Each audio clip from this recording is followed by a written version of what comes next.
যারা আপনার USA, Canada, western কান্ট্রিকে target করে যারা মূলত অ্যাডসেন্সের মাধ্যমে ইনকাম করেন, তাদের জন্য ভিডিওটা খুবই হেল্পফুল হবে। গুগল অ্যাডসেন্স থেকে বেশি ইনকামের জন্য আপনার দরকার ম্যানুয়াল প্লেসমেন্ট।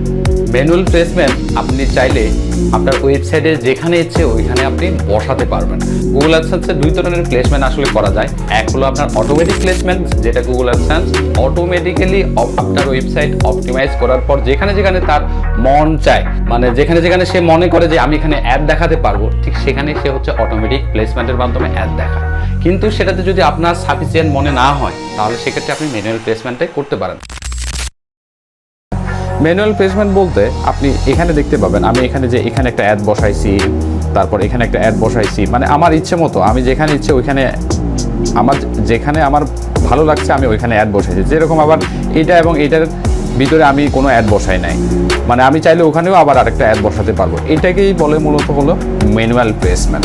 গুগল অ্যাডসেন্স আপনার অটোমেটিক্যালি যেখানে যেখানে তার প্রয়োজন হবে বা সে মনে করবে যে আমার এখানে একটা অ্যাড বসানোর দরকার, যেরকম এখানে একটা অ্যাড দিছে, এটা হচ্ছে সে বসাইছে, অটোমেটিকভাবে সে বসাইছে। আবার এখানেও একটা অ্যাড বসায় মাঝে মধ্যে দেখি অটোমেটিকভাবে এখানে একটা অ্যাড চলে আসে, ওটাকে বলা হয় অটোমেটিক প্লেসমেন্ট। তো সেক্ষেত্রে দেখা গেছে রেভিনিউর পরিমাণটা, ইনকামটা কম আসে, এই জন্য মানুষ ম্যানুয়াল প্লেসমেন্ট করে। সেই জিনিসটা আজকে আমি আপনাদের ওয়ার্ডপ্রেসের সিএমএস এর মাধ্যমে দেখাবো।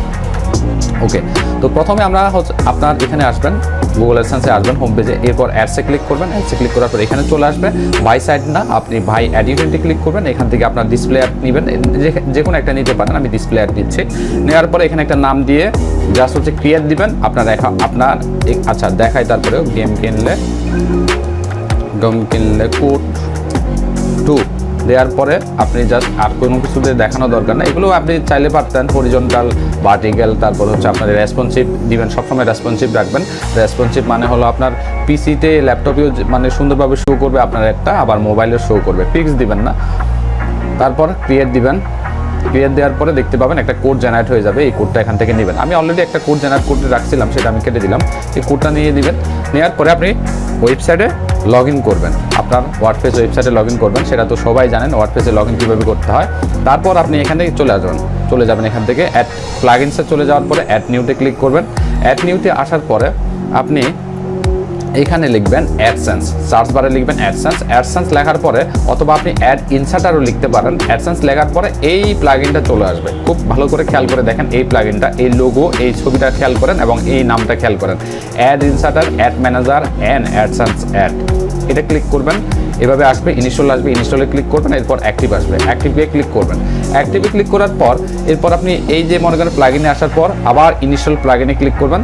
তারপর দেখবেন এখানে অ্যাড ইনসার্টার নামে এই প্লাগইনটা এখানে চলে আসবে। এরপর সেটিংয়ে ক্লিক করবেন।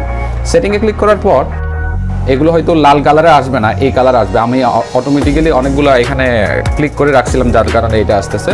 এবং এখানে যে কোডটা দেখতে পাচ্ছেন, আমি এই কোডটা ডিলিট করব। আমি যে কোডটা এখানে মূলত কপি করছি, কোন কোডটা, এই কোডটা যে কপি করছি, এই কোডটা আমি এখানে এসে বসাই দিব, এখানে বসাবো। এই যে বসাই দিলাম। বসানোর পরে আপনি যে কাজটা করবেন, হোম পেজে আসবেন। হোম পেজে আসার পরে আপনি এই জায়গায় ক্লিক করবেন। এখানে একটা বাটন কিন্তু ক্রিয়েট হবে, এই অ্যাড ইনসার্টারের বাটনটা, এখানে একটা ক্লিক করবেন। ক্লিক করার পর দেখবেন আপনার এরকমভাবে দেখাবে এই লেখাগুলো, home page, no JavaScript error, তারপর হচ্ছে বিফোর পোস্ট। আর এখানে কিন্তু কোনো হচ্ছে অ্যাডসেন্সের কোড নাই, বা থাকলে এখানে হচ্ছে আপনি এখানে বসাতে পারবেন। তারপর বিটুইন পোস্ট, তারপর হচ্ছে between post 2, between post 3, between 4 post, between post 4, এভাবে অনেকগুলো অপশনে আপনি দেখতে পাবেন। আপনি যেখানে ইচ্ছে ওখানে হচ্ছে আপনার অ্যাডগুলো বসাতে পারবেন। আপনি চাইলে হচ্ছে আফটার পোস্টে আপনার অ্যাড বসাতে পারেন, মানে সবার শেষে। আপনি ফুটারেও চাইলে একটা অ্যাড দিতে পারেন। যেমন আজকে আমি ফুটারে একটা অ্যাড দিব, তো সেটা দেওয়ার জন্য আমাকে কী করতে হবে, কোডটা তো এখানে অবশ্যই বসাইছি। এরপরে আমাকে এখানে দেখতে হবে যে ফুটার কোন জায়গায় আছে। এই যে ফুটার দেওয়ার পরে আপনি জাস্ট হচ্ছে এখানে সেভ সেটিং দিলেই হবে। তারপর আপনি আরেকটা জায়গায় অ্যাড বসাতে চাচ্ছেন, তাহলে আপনি এটা দিবেন, সেভ, এখানে কোডটা বসাবেন। কোডটা বসানোর পরে আপনি চাচ্ছেন কোন জায়গায় বসাবেন, অ্যাড কোন জায়গায় বসাবেন, যে এই জায়গায় ধরেন এই জায়গায় বসাবেন, বিটুইন পোস্ট এবং 6। এখানে কিন্তু 6 নাই, 6টা আমাকে খুঁজে বের করতে হবে। ওকে, প্রথমে আমি এখানে আসব, প্রথমে পোস্ট ক্লিক করব। তারপর হচ্ছে আফটার পোস্ট না, বিটুইন পোস্ট খুঁজতে হবে। বিটুইন পোস্ট লেখার পরে এখানে 6 দিতে হবে। আপনি যদি 4 নাম্বারে বসাতে চান তাহলে 4 দিবেন। আশা করি ব্যাপারটা বুঝতে পারছেন যে এভাবে কীভাবে। ধরেন আমি এই জায়গায় বসাতে যাচ্ছি, তাহলে এই জায়গায় আমি 4 দিব, এই যে 4 দিব। 4 দিবেন, তাহলে ওই জায়গায় কোডটা ওই জায়গায় অ্যাপিয়ার হয়ে যাবে, ঠিক আছে। তারপর এখান থেকে আরও অনেকগুলো অপশন আছে, আপনি চাইলে হোম পেজে বসাতে পারেন, ক্যাটাগরি পেজগুলোতে বসাতে পারেন, আপনি ট্যাগ বা আর্কাইভে বসাতে পারেন, তারপর হচ্ছে স্পেসিফিক যে কোনো একটা মানে স্পেসিফিক পেজে বসাতে পারেন, এটা হচ্ছে এইটা। তারপর এখান থেকে দেখে নেবেন before post, before content, before paragraph, প্যারাগ্রাফের মাঝখানেও বসানো যায়, তারপর আফটার প্যারাগ্রাফ, তারপর হচ্ছে বিটুইন পোস্ট, বিটুইন কমেন্ট, কমেন্টের মাঝখানেও আপনি অ্যাড বসাতে পারবেন, কমেন্টের মাঝখানে যদি আপনি চান তো, ঠিক আছে। এভাবে কোডগুলো বসাবেন এই জায়গায়, খুবই সহজ। সব হচ্ছে কোডগুলো বসানোর পরে এখানে হচ্ছে সেভ সেটিং হচ্ছে ক্লিক করবেন, তাহলে হয়ে যাবে। আর এখানে অনেকগুলো কোড বসানো যাবে, 1 2 3 এইভাবে সিরিয়াল 16টা কোড বসাতে পারবেন এখানে।